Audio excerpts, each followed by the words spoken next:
Entonces, más o menos esto habíamos tratado en la primera clase de bioética, donde habíamos visto principalmente el fundamento, los fundamentos de la bioética. Hoy vamos a hablar de los fundamentos de la moral familiar cristiana, ¿no? Entonces, ¿por qué juntamos estos dos conceptos? Porque ya habíamos visto en las preguntas que habíamos contestado cuán importante es estar informado sobre nuestros valores y sobre el respeto que se debe tener de nuestra vida, de nuestra dignidad, en esas preguntas que habíamos hecho sobre, por ejemplo, si se podía o no hablar a un paciente terminal sobre su condición, ¿no? Y todos han respondido muy, muy bien, eh, y especialmente cuando dicen, sí, hay que decir siempre la verdad, ¿no? La verdad es algo que debe eh, eh, o sea, debe ser nuestra premisa, siempre la verdad, pero decían, tratándose de personas que estaban delicadas, un poco vulnerables, decir la verdad de forma no brusca, ¿no? Sino saber en qué momento, con las palabras adecuadas, pero siempre manejarnos en la verdad. Entonces, por eso es muy importante que conozcamos cuáles son los fundamentos de nuestra moral familiar cristiana para que cuando se nos presenten situaciones de este tipo, nosotros podamos decidir correctamente. Bien, aquí vamos. Entonces, ¿cuáles son los fundamentos de la moral cristiana? Los fundamentos de la moral cristiana están basados en aquello que Dios quiso para nosotros. Es la voluntad de Dios, lo que Dios quiere para preservar la unidad familiar, ¿no? Entonces, ¿cuáles son estos fundamentos? Son tres. Uno es el amor, otro es el compromiso y otro es la fe. ¿Ya? Vamos a ir reflexionando cada uno de ellos. Y estos tres fundamentos que son la voluntad de Dios para la familia, no solamente buscan la armonía al interior de la familia, la paz, que se viva bien al interior de la familia, sino que buscan también que la familia se consolide como, se posicione como el núcleo esencial de la sociedad, ¿no? La familia es el núcleo, es la célula principal de la sociedad. Lamentablemente, y nosotros podemos verlo en todo momento ahora, cómo las nuevas corrientes ideológicas están tratando de destruir la familia, ¿no? Con estos nuevos paradigmas que hay, con estas nuevas visiones sobre la persona, ¿no? Donde se pierde la identidad de persona humana, van destruyendo principalmente la familia. Entonces hay que tratar de nosotros como cristianos, desde nuestra postura de creyentes cristianos, tratar de vivir estos principios y de alguna manera luchar contra estas ideologías que buscan destruir la familia, que es tan importante. Bien, entonces habíamos visto que no sé si les había dicho, sí, el primer fundamento es el amor, el segundo es el compromiso y el tercero es la fe. El primero, el amor como fundamento de la moral familiar, pero no es el amor, ese amor que nosotros ahora escuchamos en las canciones, ¿no? O ese amor que nosotros vemos en estas películas o en estas series o en estas novelas, generalmente, ¿no? No, no es ese amor, sino es el amor que Cristo nos enseña. El amor como fundamento de la moral familiar es el amor como don de sí, ¿no? Es ese amor que, que se entrega, que se entrega y que al entregarse uno va descubriendo quién es, ¿no? La familia es el lugar donde el hombre y la mujer se entregan totalmente, aprendiendo que el ser humano solo se encuentra a sí mismo a través del don sincero de su propia persona. ¿Cuándo descubro yo quién soy realmente yo? No la descubro en la soledad. Bueno, también tiene que haber meditación, reflexión, pero también descubro quién soy cuando estoy en relación con el otro, ¿no? Cuando estoy en relación con el otro. La moral familiar cristiana, entonces, no entiende el amor solo como un sentimiento, sino como un acto de la voluntad, ¿no? El amor no es superficie, el amor no es un sentimiento, eso, ay, yo siento pajaritos en el estómago, o siento, porque eso se acaba, eso se siente en el momento, eso es momentáneo, ¿no? El amor tiene que venir de un acto de la voluntad. Es decir, yo tengo que decidir realmente amar. Cuando yo solamente baso mi amor en, entre comillas, baso mi amor en puro sentimiento, el amor acaba. Porque el sentimiento acaba, el sentimiento se va transformando, ¿no? No, ay, siento pajaritos por aquí, pero ya veo que no te portas como yo quisiera y ya no siento eso. Entonces, ¿el amor acaba? No, no, no debe acabar. Si es amor, no debe ser solamente fundamentado en el sentimiento, sino que tiene que ser un acto de voluntad. Yo decido amarte y entonces yo descubro que a medida que te voy conociendo, cosas que de repente no me agradan de ti, no, pero yo voy perdonando, yo voy disculpando, yo voy ayudándote a crecer porque he decidido amarte. ¿No? Porque mi amor no está en la superficie, sino está en lo profundo de mi corazón, en lo profundo de mi alma. Es un acto de voluntad. Como les digo, está resguardado por esa potencia del alma, ¿no? La potencia del alma, las potencias del alma, ¿cuáles son? Es la memoria, es el entendimiento y es la voluntad, ¿no? Es el entendimiento, es decir, yo no te amo solamente por cosas superficiales, yo te amo porque lo decidí y porque te conozco, porque sé que tienes fallas, sé que tienes muchas dificultades, pero así te elijo, ¿no? Y así te ayudo a crecer también. Entonces, el amor como don de sí, fundamento de la moral familiar. Y en ese amor como don de sí, implica sacrificio. El amor no es solamente risas y todo bonito, no, implica sacrificio. Pongamos el ejemplo, Jesús. Jesús es el ejemplo. Murió en la cruz, se sacrificó por quienes amaba, ¿no? Por quienes ama, ¿no? Entonces, el amor implica sacrificio.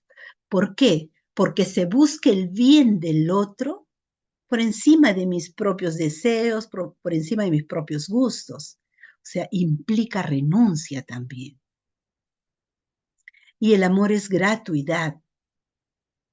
Y el ejemplo es Cristo también. No merecemos su amor, sin embargo, somos amados por Él, ¿no? Entonces yo amo a mi hijo, a mi esposo, porque es mi hijo y porque es mi esposo, porque lo amo por quién es, no por lo que me da, no por lo que las alegrías que puede darme, los gozos, las satisfacciones, lo amo por quién es, ¿no? Entonces el amor como don de sí implica sacrificio e implica gratuidad. Ese es el amor que es fundamento de la moral cristiana.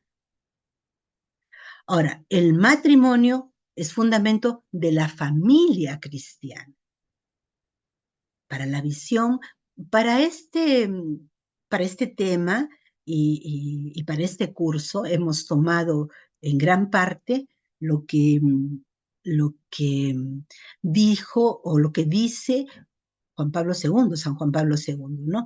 Para esta clase principalmente en su encíclica Familiaris Consortio, ¿no? Que fue dada más o menos por 1981, por ahí, Juan Pablo II, siendo papa, y también el libro que escribió, un documento que escribió sobre amor y responsabilidad cuando él era obispo de Cracovia, ¿no? Entonces, él nos habla de todo esto que estoy diciendo. No lo digo porque yo soy, o sea, yo lo he inventado. No, lo he tomado de ahí, se los transmito. Se los transmito porque nuestra iglesia no solamente es madre, es también maestra, es la que nos enseña cómo debemos vivir. Entonces, todo lo que está acá es sacado de esos documentos, ¿no?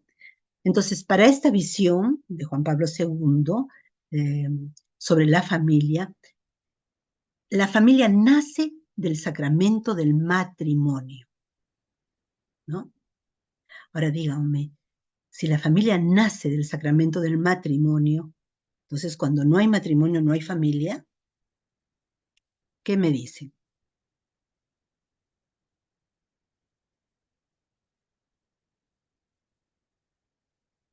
Bien, voy a suponer que están pensándolo. Este, Cuando no hay matrimonio, no hay familia. Yo creo que la familia siempre existe. Desde el momento en que hombre y mujer deciden unirse y formar un hogar. Lo que pasa, la diferencia está en que cuando estamos bendecidos por el matrimonio, estamos bendecidos por Dios, estamos uniendo al hombre, a la mujer y a Dios, un, un trío, si así, si así se quiere mencionar. En cambio, cuando estamos hablando de una unión de parejas en estado convivencial, no está ese tercer elemento que es tan importante para poder mantener una relación matrimonial, una relación de pareja bendecida por Dios, en donde Él debe de ser uno de los principales, debe ser el principal motivo por el cual está unida la pareja, ¿no? muy bien, muy bien. ¿Tú eres Luis? Sí, Luis Mesa. Muy bien, Luis, muy bien. Sí, es cierto. Así no haya el sacramento del matrimonio, podemos hablar de familia, es decir, hay lazos de sangre que unen, ¿verdad? Pero nosotros aquí estamos hablando de la familia cristiana, lo que decías tú, ¿no? La familia cristiana tiene otro concepto. La familia cristiana nace del sacramento del matrimonio, porque Dios es el que bendice esta unión. Y Dios bendice esta unión y permanece en esta unión, ¿no? Eso es la diferencia entre una familia que no es cristiana. O puede ser una pareja de repente que son cristianos, pero que no tienen el sacramento del matrimonio. Y fíjense, estamos hablando del sacramento. O sea, no es cualquier cosa, es el sacramento del matrimonio. Claro, porque Es, Dios nos creó hombre, varón y mujer para poder unirnos y fecundarnos y crecer, ¿no? Eh, pero Dios o sea, decide desde el primer momento, desde antes de llegar al matrimonio o a la unión de la pareja, Él ya sabe quiénes somos los que vamos a unirnos. El tema está en quiénes son los que decidimos ir por la opción del matrimonio católico con la unión de Dios. Hay otros que son católicos, que son bautizados y todo lo demás, pero no le dan la importancia de vida a lo que significa el matrimonio, a la interiorización de Dios en esa unión de pareja. ujú, a esta bendición de Dios, ¿verdad? Es el Pero él la bendice acompañamiento. desde un inicio, desde antes que se forme la pareja, ya él ya la tenía bendecida. El tema está en que nosotros como personas tenemos no decidimos si es que lo hacemos así o no. Ese es un tema ya un poco más, más profundo, ¿no? Muy bien. Entonces, hablamos del matrimonio como fundamento de la familia cristiana. Toda familia cristiana, todo cristiano, ¿no? Porque somos seguidores de Cristo, debemos querer iniciar una familia, un hogar con la bendición de Dios, ¿no? Ese debe ser nuestro propósito, ¿no? El sacramento del matrimonio es importante porque el sacramento, o sea, el matrimonio que nos muestra, el matrimonio nos muestra el amor de Dios. ¿Qué es un sacramento? Pues un sacramento es un signo visible de aquello que no podemos ver. No podemos ver el amor de Dios, no lo podemos ver físicamente, pero en el matrimonio lo vemos. Por eso es tan importante, ¿no? Desde la fe y la antropología de San Juan Pablo II, la familia también es un camino de santidad. Fíjense, nosotros dentro de la familia podemos hacernos santos. Nuestra vocación es ser santos. Esa es la vocación que tenemos todos los cristianos. Entonces, dentro de la familia sí podemos santificarnos, nos dice San Juan Pablo II. ¿Por qué? Porque el amor humano se diviniza dentro de una familia cristiana que ha recibido la bendición de Dios. El amor humano se vuelve divino. Estamos viviendo el amor de Dios, ¿no? Se convierte en testimonio del amor de Dios en el mundo. Fíjense, por eso es tan importante el sacramento del matrimonio. Porque cuando hay matrimonio, nosotros somos para los demás testimonio del amor de Dios. ¿Bien? Bien. En el amor como fundamento de la moral familiar cristiana, la familia es una comunión de personas, es decir, es un grupo de personas reunidas, ¿no? Unidas por algo común, que es el amor. No es solo la sangre también, pero es el amor.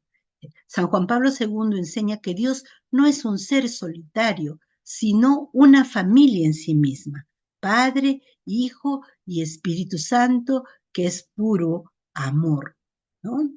Es puro amor. Entonces, dentro de la familia, comunión de personas, reflejamos la Santísima Trinidad, es el reflejo de la Trinidad, es decir, un amor que se da, un amor que se recibe y un amor que se reproduce, que está ahí, que se vive, ¿no?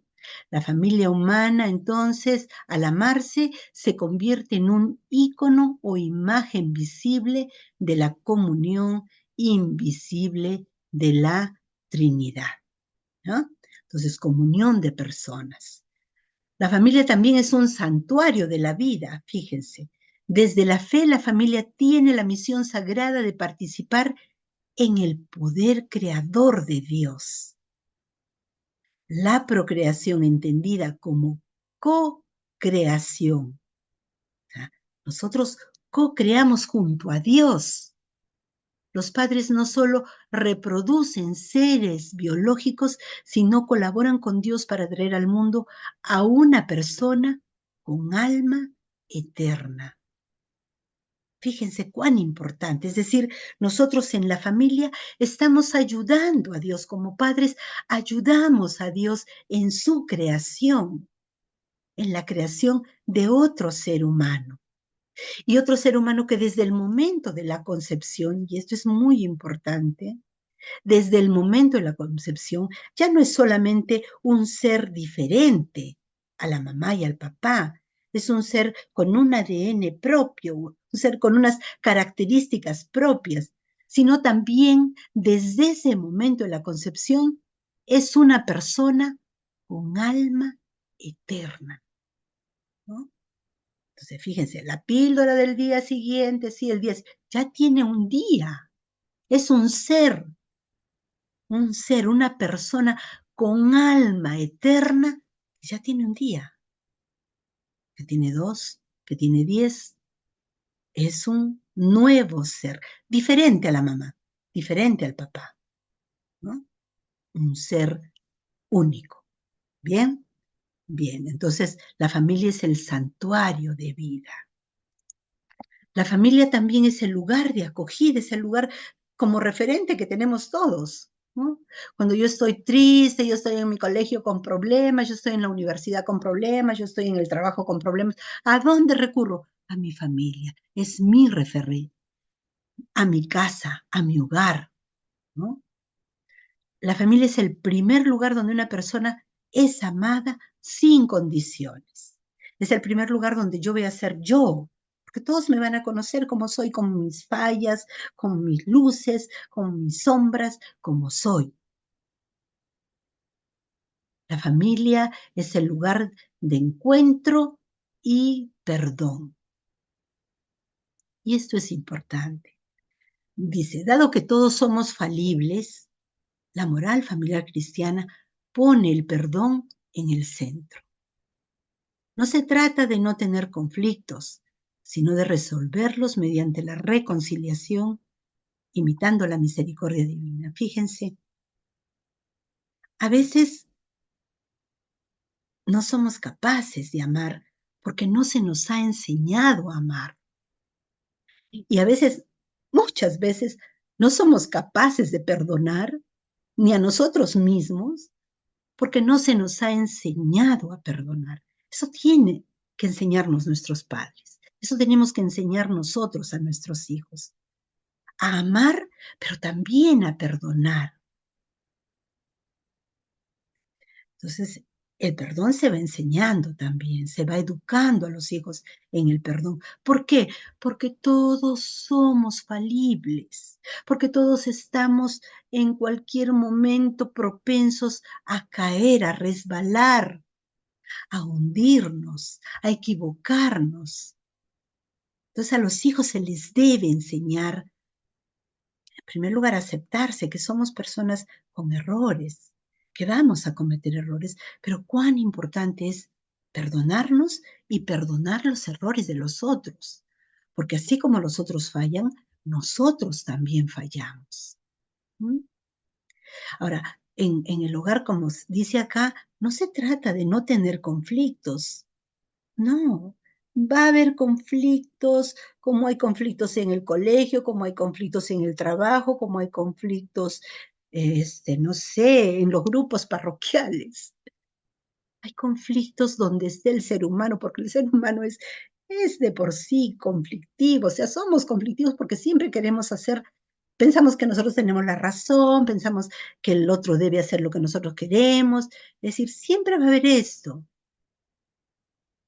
Y siempre vamos a chocar y a veces a disgustarnos los unos con los otros. Pero cuán importante es saber pedir perdón, pero por otro lado también perdonar, ¿no? Perdonar. Y eso se aprende en la casa. Eso vamos aprendiendo. Por eso es tan importante que los padres, los papás, sepan disculparse, sepan pedir perdón públicamente y delante de los hijos también, si es necesario, y sepan hacer, lograr que sus hijos también reconozcan sus culpas y pidan perdón. Entonces, la familia es el lugar de encuentro y de perdón, pero es la escuela también de encuentro y de perdón. Bien, vamos ahí.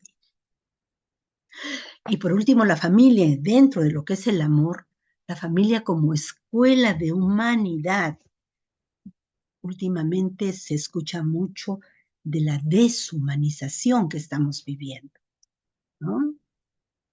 Entonces, vamos a humanizarnos aprendiendo a amar, aprendiendo a perdonar, aprendiendo a compartir, aprendiendo a disculpar, ¿no? Y eso lo vamos aprendiendo en la familia. La familia es el lugar donde se aprende el lenguaje del amor, que debe ser siempre un lenguaje de verdad y fidelidad. Perdonar no significa, ay, yo te disculpo todo y mejor no digamos que te equivocaste aquí, ya, ahí quedó. No, yo tengo que ser capaz de decirte, en esto te equivocaste. Y tengo tiene que ser una doble vía, ¿no? Una vía de doble sentido. O sea, a la vez que yo soy capaz de decirte cuáles son tus errores, yo también debo ser capaz de reconocer que tengo errores y también de pedir perdón, ¿no? Pero en la verdad, no es que nos tapamos las cosas, no, para que no haya problemas, mejor tapemos las cosas. No, hay que aprender a hablar el lenguaje del amor en verdad, en fidelidad, fidelidad, imitando qué? El amor de Cristo por su iglesia. Entonces la familia es escuela de humanidad donde se debe aprender a ser persona amando y siendo amado, donde aprendemos a humanizarnos, ¿no? No nos deshumanizamos. Bien, entonces el segundo aspecto del fundamento, el segundo fundamento de la moral familiar cristiana es el compromiso, algo que no se ve en nuestros tiempos. Bueno, se ve, pero poco, no se ve mucho, ¿no? Entonces, ya no nos queremos comprometer a nada, ¿no? Entonces, en la moral familiar cristiana, el compromiso no es entendido, el matrimonio estamos hablando, no se entiende como un contrato legal o una obligación externa, sino como una respuesta libre al amor. Es decir, yo me comprometo contigo para toda la vida porque te amo, no porque estoy obligado, porque la sociedad me lo pide o porque la iglesia me dice, ay, el matrimonio, ¿no? No, es porque yo he aprendido a amar y he descubierto que te amo y quiero comprometerme, quiero vivir ese compromiso de amor contigo, un amor permanente, un amor para toda la vida, ¿no? San Juan Pablo II decía, sin compromiso no hay amor, ¿no? Sin compromiso no hay amor. El compromiso, entonces, eh, dice, el compromiso no se entiende entonces como un contrato legal o una obligación, sino como una respuesta libre al amor que hemos recibido de Dios. Porque somos capaces de sentirnos amados, porque somos capaces de sentirnos amados no solamente por Dios, sino también por nuestra familia. Entonces somos capaces de amar, de amar y de comprometernos con el otro. Es el pegamento que transforma un sentimiento que muchas veces es superficial en una estructura de vida sólida. Un sentimiento pasajero en una estructura de vida sólida. ¿Ah? Bien, vamos a ver acá. Ahora también, dentro de la moral familiar, tenemos que entender el compromiso, tenemos que tener un compromiso o debemos entender que nuestro compromiso debe ser con la vida y la educación de nuestros hijos, ¿no? Si los padres aceptan el compromiso de ser los primeros educadores, los profesores no son los primeros educadores, son aquellos que ayudan, ¿no? En la educación de los hijos, especialmente en valores. Los padres son los primeros educadores en valores. Deben ser. ¿No? ¿Y cómo se educa? Se educa en primer lugar no solamente con reglas, con palabras y con puro discurso, porque para eso todos somos bien buenos. No, con el testimonio.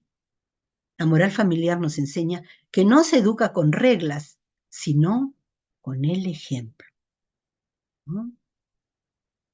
El compromiso es vivir aquello que yo quiero transmitir. El testimonio es importante en la educación, ¿no? No es ese ejemplo clásico que tenemos, ya, dile que no estoy, no mientas, pero tú dile que no estoy.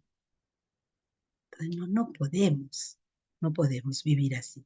Tenemos que ser consecuentes, tenemos que dar testimonio de aquellos valores que queremos que vivan nuestros hijos.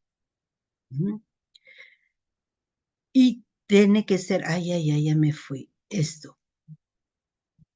Y el compromiso con la vida significa estar abiertos, por eso un matrimonio siempre debe estar abiertos a recibir cada hijo como un don, independientemente de sus capacidades o de su salud.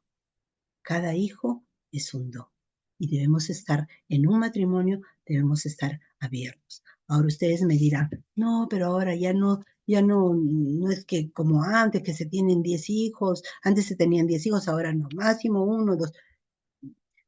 Vamos a hablar después de todos estos métodos, pero yo creo que hay métodos naturales que podemos seguir, ¿verdad? O sea, la iglesia no nos habla de cosas imposibles. Bien, eso lo vamos a ver más adelante, por eso no nos adentramos mucho aquí. Luego, el compromiso con el bien común. Estamos comprometidos con nuestros hijos, estamos comprometidos todos como familia, unos con otros, pero no somos un búnker cerrado, estamos abiertos al mundo, ¿no? Por eso tenemos que tener también un compromiso con el mundo, un compromiso que indique solidaridad, hospitalidad, estar abierto a ayudar a otros. Siempre hay otros para ayudar, siempre están nuestros vecinos, nuestros familiares un poco lejanos, siempre los amigos.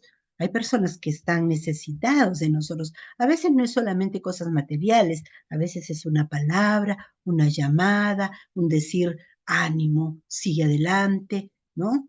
Es decir, ese es el compromiso con el bien de todos, con el bien común, ¿no? Y con la justicia, educar a los hijos en el respeto a los derechos a los demás y en la participación activa en la sociedad. Qué importante es eso, o sea, que eduquemos en el respeto a los demás. Ahora ya vemos que los jóvenes casi no viven el respeto a los demás, especialmente a los mayores, ¿no? Antes los que ya tenemos años nos dábamos cuenta de que íbamos a dejar de decir buenos días a una persona mayor. Nunca. Era un pecado, era un delito. Ahora no se saluda, ahora no se da el asiento, ahora no se da el pase, ¿no? Entonces que hay que volver a los valores, educar a los hijos en el respeto a los derechos de los demás, ¿no? El compromiso con la espiritualidad, eso también es muy importante nosotros como cristianos, ¿no? Cómo mantener a Dios en el centro del hogar, ¿no? Cómo Dios tiene que ser importante. Somos cristianos, somos seguidores de Cristo. Y si somos seguidores de Cristo, pues Dios debe estar presente en nuestra vida, en nuestro hogar, en nuestra familia, en las discusiones. En todo momento debe estar presente Dios, ¿no? Por eso debemos tener cuán importante es la oración en común. Y en cosas pequeñas, ¿no? De repente bendecir la mesa cada día, ir a misa los domingos, ¿no? En fin. Luego el perdón recurrente, ya habíamos hablado del perdón recurrente. En resumen, la moral familiar ve el compromiso como la máxima expresión de la libertad. Soy libre para atarme a quienes amo y así construir algo que trascienda mi propio egoísmo, ¿no? Me voy conociendo, ya hemos dicho, ¿no? Yo me conozco cuando soy capaz de salir de mí mismo. Bien, entonces hasta aquí el compromiso. Y por último es la fe como fundamento de la moral cristiana. Estamos hablando moral familiar cristiana. ¿Ah? Entonces la fe es muy importante. En la visión cristiana, la moral familiar no es un código de reglas externas, sino la consecuencia natural de vivir la fe. Mi moral familiar es porque yo vivo mi fe, porque yo vivo mi fe. Y vivir la fe se traduce en acciones cotidianas, donde yo voy viviendo esta moral familiar, donde yo actúo, yo practico, ¿no? Porque vivo mi fe, practico esta moral familiar. La fe constituida como una roca de la moral, ¿no? Para una familia creyente, la moral no se basa en lo que es tendencia o conveniente, sino en una verdad revelada. Es decir, mi moral no tiene que estar basada en lo que me dice tal o cual corriente, ¿no? Tal o cual tendencia. No, Yo tengo mi moral y mi moral está basada en una verdad revelada y es la verdad revelada por Cristo. ¿Dónde yo encuentro el fundamento de mi moral cristiana? En los mandamientos, en las bienaventuranzas, en toda la acción, la actitud, las actitudes de Cristo. ¿Alguien habló?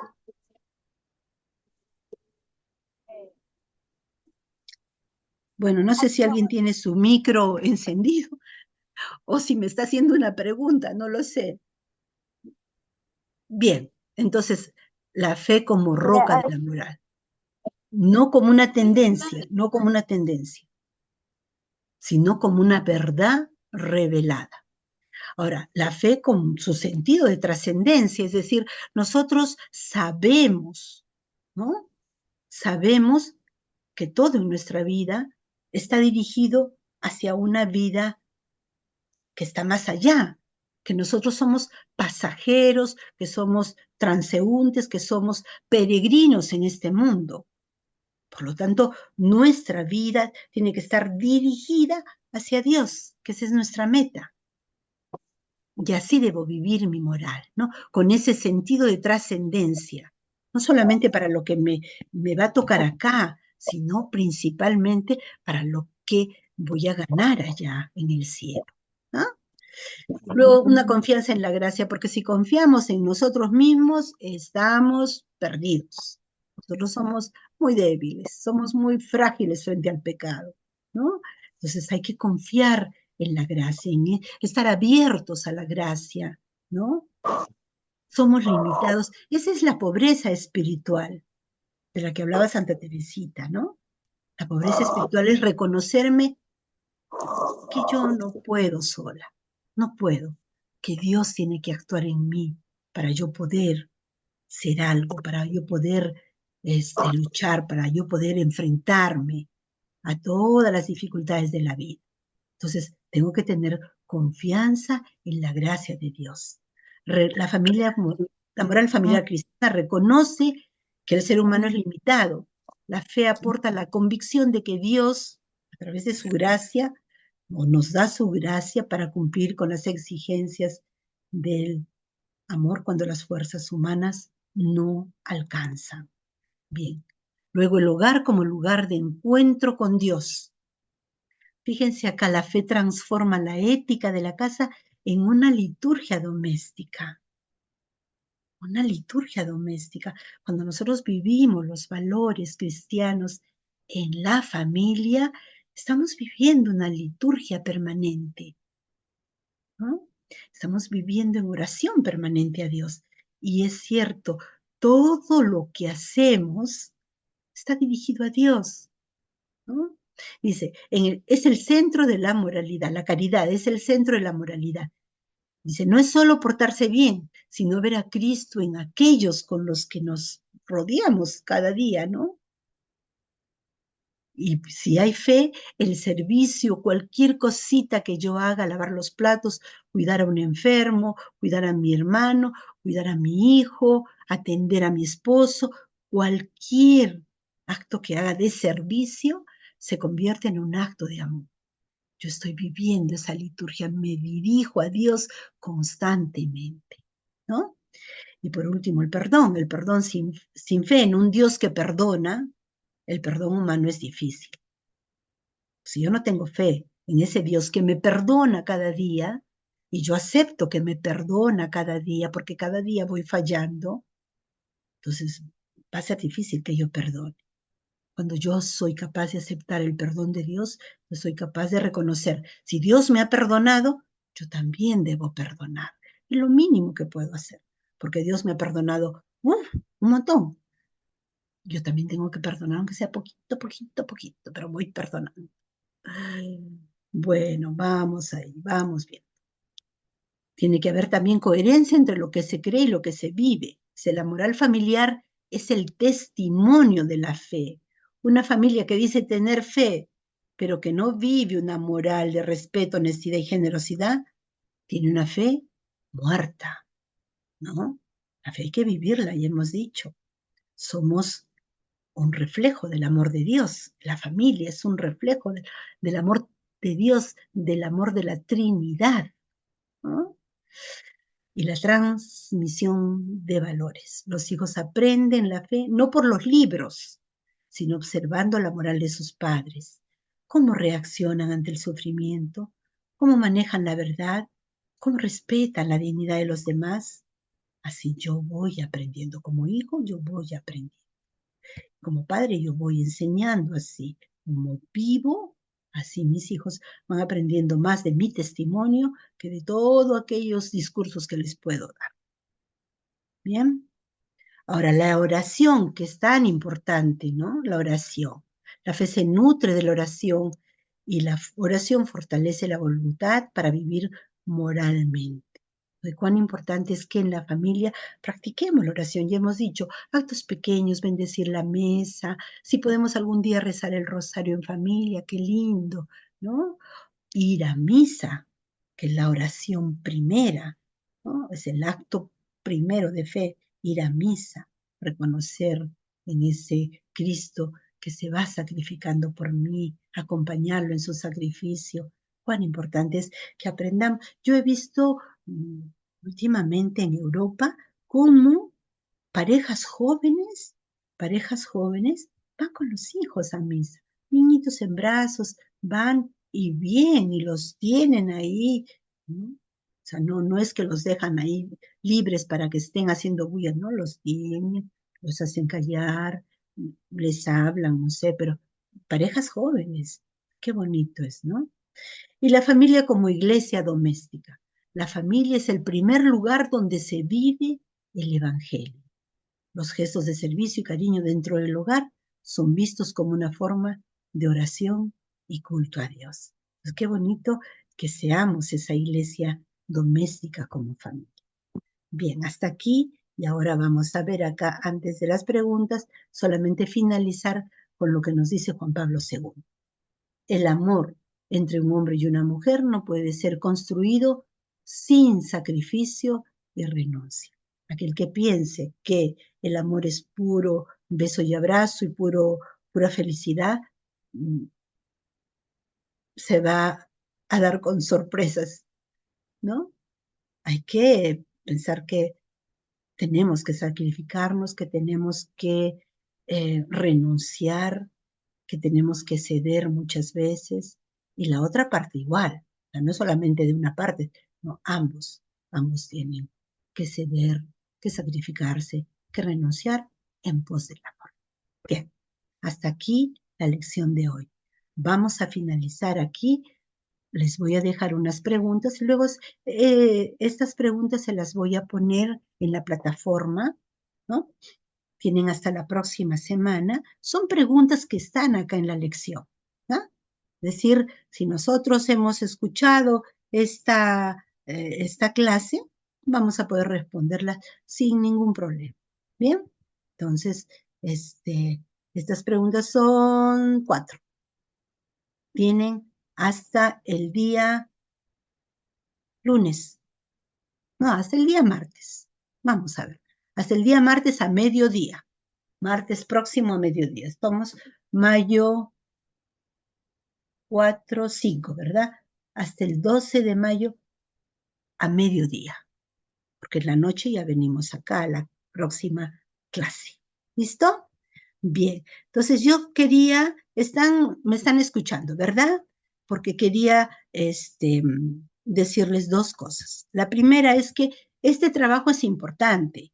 Yo con este trabajo, con los trabajos que ustedes me presentan en plataforma, yo los califico, los reviso, los califico, y eso es un punto ya para su nota final, ¿no? Eso luego yo lo prorrateo con los otros trabajos. Para mí todos los trabajos son igual de importantes. Bien, van a tener un trabajo que es un trabajo general, ¿no? que se los voy a poner mañana junto con con estas preguntas, se los voy a poner también el trabajo general y es un trabajo de 4 páginas. Es para revisar algún documento que ustedes elijan ¿no? Están algunas encíclicas, algunas cartas, algunas exhortaciones, son diferentes que hablan sobre moral familiar. ¿Bien? Entonces ustedes eligen cualquiera de ellas y hacen un trabajo de no más de 4 páginas, no más de 4 páginas, sí, cosas puntuales, ¿no? Cosas puntuales. Eh, ese trabajo tienen para presentarlo hasta el final del curso, voy a preguntar al padre cuándo es el último día del curso, hasta ese día, y después vamos a tener un examen que va a ser un poco como el año pasado, como el semestre pasado, que ustedes me digan qué es lo que más les impactó del trabajo que han realizado, de ese trabajo grande general. Ahora, fíjense, los trabajos que les presento en cada clase, como el que ya me han respondido, estas preguntas, y los que les iré dando en cada clase, que son preguntas sobre la clase, más el trabajo final, más el trabajo, más el examen que den, que será solamente en unos minutos decirme qué es o sea, cómo los ha impactado el trabajo que han realizado o qué han aprendido de él, ¿no? O qué les ha parecido más importante, etcétera, etcétera. Todos esos constituyen un punto, un punto, un punto, un punto. O sea, todos valen igual. ¿Ya? Si ustedes dejan de hacer alguno, definitivamente su nota va a bajar, ¿no? Su nota va a bajar, porque al final yo sumo y divido entre el número. Entonces, no sé si será una forma muy didáctica de corregir, pero yo corrijo así, entonces me van a disculpar si alguno no está de acuerdo, pero creo que es lo justo, ¿no? Respóndanme a todas las preguntas, con eso me dicen que tienen interés en el curso, me responden al trabajo final, con eso me están diciendo de que sí les ha interesado el tema de la moral y que no solamente quieren ver lo del curso, sino de repente explorar otros documentos y su exposición que va a ser de unos minutos, que me va a decir también si ustedes han hecho han realizado el documento o el trabajo presentado. ¿Ya? Entonces, ahí estamos claritos. Por mi parte, creo que eso es todo. Ya va a ser las 9, faltan unos minutos. Si alguno tiene alguna pregunta, con muchísimo gusto. Hasta las 9. Sí, yo tengo una consulta. A ver, dígame. Sí, quería saber si era posible que subiera la presentación, esta presentación que usted nos ha mostrado el día de hoy. Yo creo que están grabando el programa, esta clase, ¿no? ¿O no la han grabado? Sí, sí está Sí, grabada, Miss. sí, sí ha salido que están grabándose la clase. Ya. Y aparte de la grabación, ¿usted quiere nuevamente que le ponga esta presentación? ¿Sí? O sea, yo creo que es doble, pero si usted lo quiere, yo no tengo ningún problema. ¿Qué Sí, por dicen favor, ustedes? ¿Sí? buenas noches. Qué bueno que lo suba también la presentación, por favor. Ya, muy bien, con Sí, mucho por gusto. favor, Miss. Listo, entonces la voy a subir y subo también las preguntas. ¿Perfecto? Ok, muchas gracias. Ya, con mucho Bendiciones. gusto. Con mucho gusto. ¿Alguna otra pregunta más? Mi, Hermana, mi, buenas noches. No, gracias. Yo tengo una consulta. A ver, dime, la verdad es que yo no sé manejar mucho esto, me van a perdonar. Entonces, tú me dices tu nombre y tu pregunta y yo te respondo con muchísimo gusto. Dime, Hermanas, buenas noches. Soy Nelly Mallorca. Tengo una Nelly. consulta respecto al tema. Bueno, se ha hablado de fundamentos de la moral familiar, pero me surge una duda respecto a, por ejemplo, en catequesis tenemos alumnos que no tienen papás o viven con los abuelos o con los tíos, ¿no? Entonces, ¿cómo se acompaña a estos niños jóvenes? Porque, como nos dijo en clase, la familia se aprende lo que es la moral y más que nada los valores. Pero si esta familia es disfuncional o no está completa, ¿cómo hacemos? ¿Cómo los acompañamos? Muy bien, muy bien. Bueno, o sea, no todo está dicho en la moral familiar, ¿no? En la familia. Eh, si bien es cierto, el ideal de familia es papá, mamá, hijos, ¿no? Hay otras posibilidades también, como ya lo habíamos visto con el alumno que presentó la posibilidad de una familia sin matrimonio, ¿no? Sin matrimonio cristiano. Ahora, el ideal es el matrimonio cristiano, porque estamos hablando de la familia cristiana. Pero en estos casos, cuando hay papás que no están, ¿no? Y no están muchas veces por mm, diversos motivos, no solamente puede ser irresponsabilidad, sino pueden ser, no sé, motivos X, ¿no? Que no tiene que ver nada con responsabilidad. Entonces, quienes acompañan a los hijos son los que viven con ellos, o sea, ¿quiénes son los que viven con ellos? Los abuelitos, los tíos, en esa situación, ellos se constituyen los papás prácticamente, ¿no? O sea, hacen de papás y ellos son los que deben ir involucrándose en la educación de estos niños. No es lo ideal, no es lo ideal, pero nosotros en nuestra vida diaria vemos muchísimos casos ahora, especialmente ahora, de familias totalmente disfuncionales, ¿no? Entonces, estamos hablando aquí de una familia ideal. Este es el ideal, esto es lo que Dios quiere, pero no necesariamente sucede así, ¿no? Y no es por culpa, a veces no es por culpa de los propios padres, sino por las circunstancias que rodean toda su situación, ¿no? Entonces, lo que hay que hacer es, bueno, quienes se hacen cargo son los que están obligados a actuar como papás y enseñar y educar como si fueran verdaderos padres. No se les puede exigir mucho también. Yo tengo casos acá de abuelitos que ya con pocas posibilidades mentales incluso, ¿no?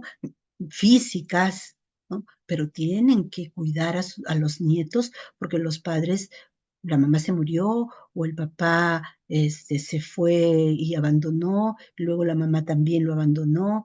En fin, hay muchos casos que son diferentes al ideal que Dios quisiera, pero es nuestra realidad y hay que asumirla. Entonces, quienes asumen toda la educación y todo ese amor que deben dar son los que están a cargo. Generalmente son los abuelitos. Y si los abuelitos o los tíos o algún familiar cercano de repente no es capaz de brindarle todo, que le digo, todo ese amor, toda esa compañía que necesitan, pues también los catequistas o los profesores o los vecinos, todos estamos obligados a ello, ¿no? Por eso hemos dicho de que no vivimos en un mundo aislado. La familia no es un búnker, la familia está siempre en contacto con los demás. Cuando esta familia es totalmente disfuncional, los demás estamos obligados a ayudar en la educación de la moralidad con los niños. ¿M? Entonces, hay que hacerle frente nomás y seguir adelante, ¿no? Eso es lo que pasa en nuestra realidad. Y hay situaciones mucho más difíciles, ¿no? Que nosotros como catequistas, como educadores, conocemos. Pero hay que tratar de enfrentar y apoyar en todo lo que podamos, ¿no? Bien, ¿alguna otra pregunta? Miss Maraví, buenas noches. Le habla Giovanna de la Parroquia de Constitución. Hola, Giovanna. Ya, mi cita por muchos motivos, no logré mandar el trabajo que nos dejó en la clase presencial. No sé si sería factible que yo lo mande juntamente con las preguntas que usted nos está mandando en estos momentos. Lo podría insertar en un solo archivo. Se quería saber si es posible para ponerme al día, por favor, Miss. Bueno, mira, no es lo ideal, no es lo ideal. Lo ideal es que se cumpla en el tiempo. Pero si tú tú dices, yo confío en que tú has tenido dificultades para enviarlo, puedes hacerlo, pero ya tu nota va a ser también un poco menor y para otra vez si trata de ponerte al día pronto, ¿no? O sea, dejamos un tiempo prudencial para entregar los trabajos. Entonces se puede hacer. Ahora que yo falte un día, 2 días, que por A o B motivos, bien. Pero mira, ya ha pasado más de un mes, ¿no? Ya ha pasado más de un mes. Entonces yo te lo voy a recibir, no hay ningún problema. Puedes enviarlo, pero no lo envíe junto.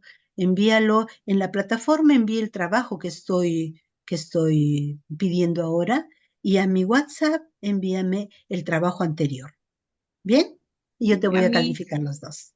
excelente, muy amable, que tenga buenas noches. Muy bien. Bien. Entonces, ¿ya no hay más preguntas o alguien quiere también ayudar en esta pregunta que nos hizo nuestra alumna? Eh, no sé, ¿alguien quiere aportar? Buenas noches, hermanita, buenas noches. Hola, buenas noches. ¿Tú eres? Ana Santiago Astor.